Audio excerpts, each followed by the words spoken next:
एक बार की बात है, एक शहर सोहना में राजेश का ट्रांसफर होता है। राजेश अपने घर जाता है और अपनी पत्नी शोभा और माँ आरती से बोलता है, अरे माँ, मेरा ट्रांसफर फिर से हो गया है और इस बार हमें सोहना जाना है। राजेश की बात सुनकर आरती गुस्से में बोलती है, पता नहीं कौन सी नौकरी करता है तू।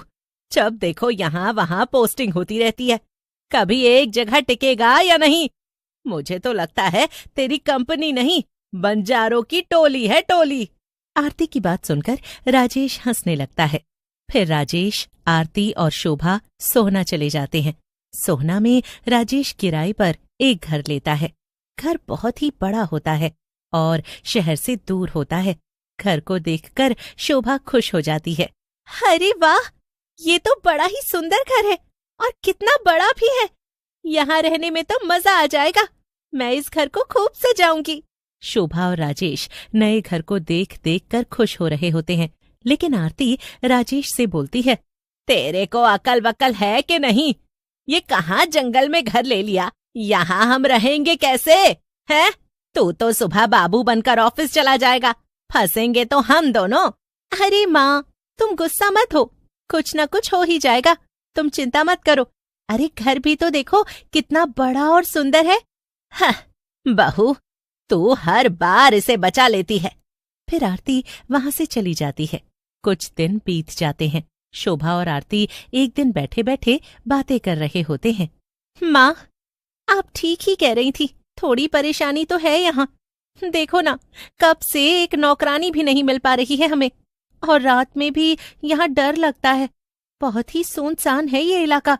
देखा, तुम दोनों मियाँ बीवी मेरी बात तो समझते ही नहीं हो। अरे मैंने धूप में बाल थोड़ी सफेद किए हैं। अरे इस सुनसान इलाके में कौन सी नौकरानी काम करने आएगी? उसी समय घर की घंटी बजती है। शोभा जाकर दरवाजा खोलती है तो सामने एक औरत खड़ी होती है। वो औरत शोभा से बोलती है, जी मेम साहब, मेरा नाम मुनिया है और मैं काम वाली हूँ। काम की तलाश कर रही हूँ। आपके पास कोई काम है क्या? काम वाली की बात सुनकर शोभा मन ही मन खुश हो जाती है और आरती को बुलाती है।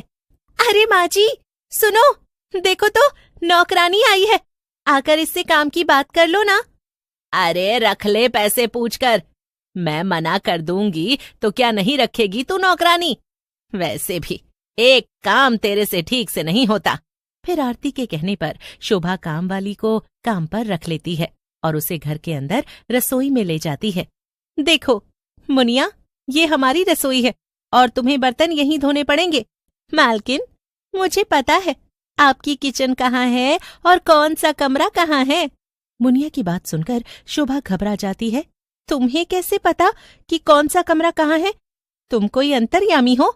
शोभा को यूं घबराते देख मुनिया हंसते हुए कहती है, अरे मालकिन, आप भी ना फिजूल में घबरा रही हैं।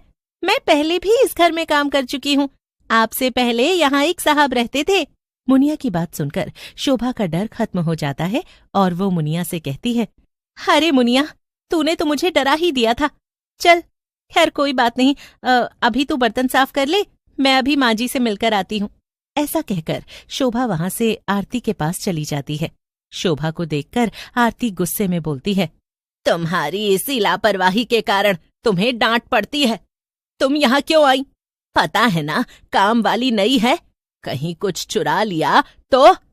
चलो अभी उसके पास जाओ और काम करवा कर ही वहां से हटना। आरती की बात सुनकर शोभा वहां से चली जाती है, लेकिन उसे बहुत ही गुस्सा आ रहा होता है।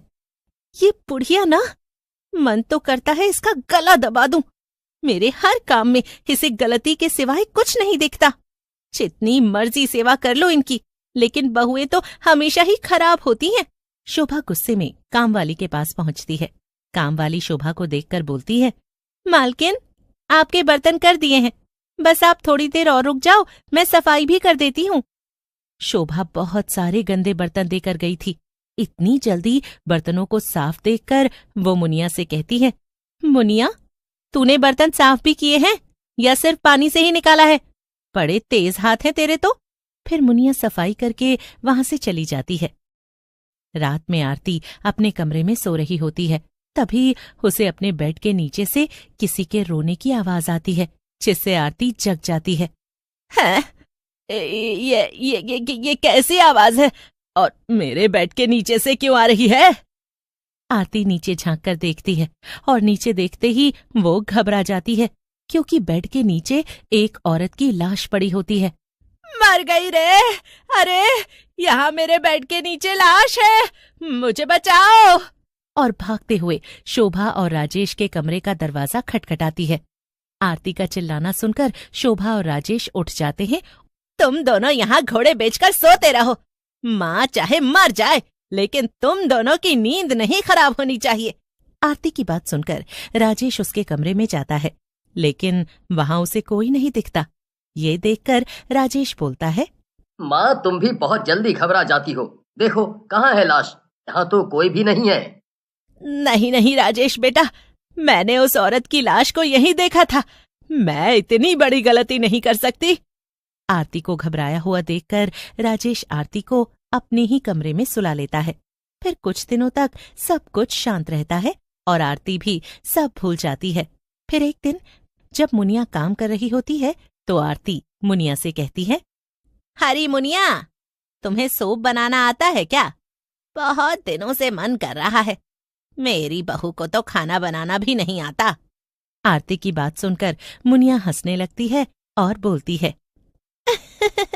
अरे माँ जी, मुझे तो ऐसा सूप बनाना आता है जिसे पीने के बाद आपको कुछ और अच्छा ही नहीं लगेगा। मैं अभी बना कर लाती हूँ। आरती राजेश और शोभा को अपने साथ हुई सारी बात बताती है, जिसे सुनकर राजेश और शोभा भी घबरा जाते हैं। फिर अगले दिन राजेश के जाने के बाद शोभा वहां से सीधा रिया के घर जाती है और उससे बोलती है, रिया बहन, इस काम वाली के चक्कर में हमारी शांति चली गई है। आप सच सच बताओ, ये क्या बला है? शोभा की बात सुनकर रिया शोभा को मुनिया के बारे में बताने लगती है।